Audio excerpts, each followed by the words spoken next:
আসসালামু আলাইকুম ওয়া রাহমাতুল্লাহি ওয়া বারাকাতুহু। সম্মানিত দিনী ভাই বোনেরা, আপনারা কেমন আছেন? আশা করি আলহামদুলিল্লাহ, আল্লাহ পাক রব্বুল আলামিন আপনাদের সকলকেই ভালো রেখেছেন। তো আজকে আমি আপনাদের সামনে আবার একটি বিষয় ভিত্তিক একটি দিক নির্দেশনা নিয়ে এসেছি। সেটা হলো আল্লাহ পাকের পবিত্র কোরআনের সূরাতুল কাউসার। এই সূরাতুল কাউসারের মাধ্যমে আপনারা মানুষের হাজিরাত করতে পারবেন, বাচ্চার মধ্যে নখের মধ্যে হাজিরাত করতে পারবেন, আংটির মধ্যে হাজিরাত করতে পারবেন, ডিমের মাধ্যমে হাজিরাত করতে পারবেন, হারিকেনের মাধ্যমে হাজিরাত করতে পারবেন।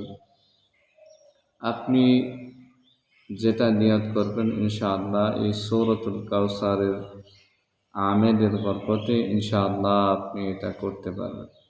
তো সম্মানিত দিনী ভাই বোনেরা, আসুন আমরা এটা জেনে নেই কীভাবে আমরা সূরাতুল কাউসারের যাকাত আদায় করব। আমরা আরবি মাসের প্রথম বৃহস্পতিবার জুমাগত রাত্রে এশার নামাজের পর আমরা নিজেকে পাক পবিত্র অবস্থায় রাখবো। আতর, সুঘ্রাণ এগুলা ব্যবহার করব। ঘরটাকে ধূপ দিয়ে বা সুঘ্রাণ কিছু দিয়ে ইনশাআল্লাহ আমরা করব। 2 রাকাত সালাত হাজত নামাজ পড়ে ইনশাআল্লাহ যদি পড়েন তাহলে আপনার জন্য ভালো, অতি দত্ত। 2 রাকাত নামাজ পড়বেন। নামাজ পড়ার পর আপনি দুরূদে ইব্রাহিম 21 বার পাঠ করতে পারেন, বা 11 বার পাঠ করতে পারেন, বা 7 বারও পাঠ করতে পারেন। তো আপনি 11 বার পাঠ করবেন দুরূদে ইব্রাহিম। 11 বার পাঠ করার পর আপনি কি করবেন? আপনি সূরাতুল কাউসার أعوذ بالله من الشيطان الرجيم بسم الله الرحمن الرحيم إنا أعطيناك الكوثر فصل لربك وانحر إن شانئك هو الأبتر। এই পবিত্র সূরাটি আপনি কি করবেন? 2754 বার আপনি পাঠ করবেন। এটা আপনার 3 দিনও আদায় করতে পারেন, 7 দিনও আদায় করতে পারেন, বা 21 দিনও আদায় করতে পারেন। এর কোনো নির্দিষ্ট নাই। আপনি 2754 বার পাঠ করলেই আপনি সূরা কাউসারের যাকাত আমেল হয়ে যাবে।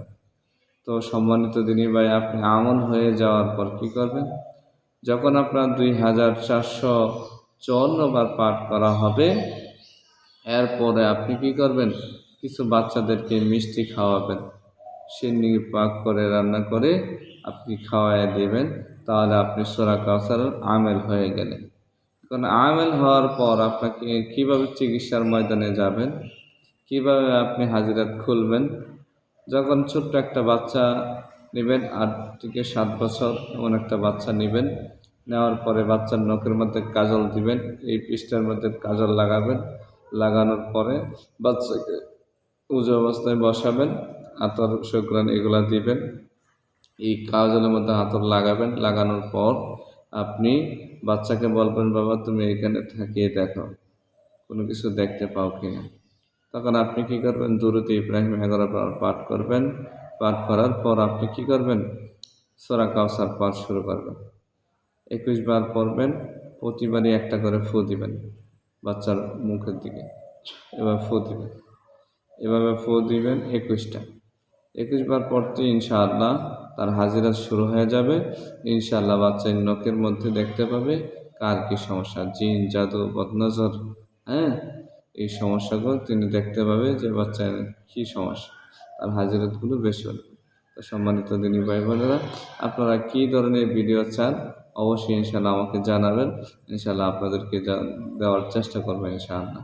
তো সূরাতুল কাউসার, এটাকে হাজিরাতুর রাজা বলা হয়, তো বাদশাহী বলা হয়। তো আপনারা এই হাজিরাতগুলো যাকাত দিবেন ইনশাআল্লাহ। দিলে এটা আমাদের একটা আত্মবিশ্বাস আছে, বাচ্চা এবং নিজেও দেখতে পারবেন এই আমলের বরকতে। বা রোগী যে কোনো রোগী হোক, তাকে এভাবে দেখালে ইনশাআল্লাহ দেখতে পারবেন। আসসালামু আলাইকুম ওয়া রাহমাতুল্লাহি ওয়া বারাকাতুহু।